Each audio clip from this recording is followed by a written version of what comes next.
judges, I'm Enzo and this is my team, Gwyneth, Kavi and Gregory.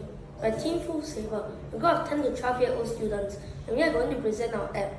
For our problem statement, we identify the issue of food wastage around the world. In a research by the World Council, there's an annual 1.3 billion tons of wasted food.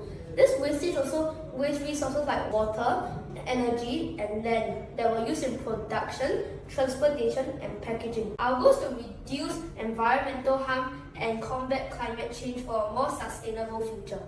To combat food waste, we developed an AI app named Food Saver. The main goal of our app is to ensure that our users' groceries are fully utilized, ensuring no food wastage and over-purchasing of food. It does this by managing a user's inventory, suggesting recipes based on the inventory, and facilitates community sharing of recipes. Designed for sustainability, Food Saver uses AI to offer personalized recommendations, considering users' inventory, preferences, and behavior.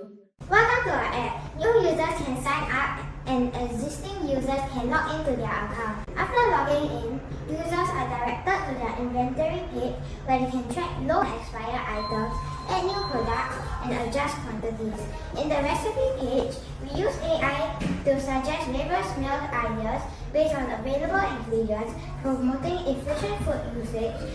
Users can select a recipe and receive step-by-step instructions. Thereafter, users can share their experience on the community page as he posts of fellow like-minded food savers. Lastly, I have generated a smart shopping list powered by AI based on inventory and choice of recipes. This feature minimizes waste by generating personalized lists considering expiry dates and consumption rates. Together, these features empower users to reduce food waste and make sustainable choices. Here's one of our friends using the app.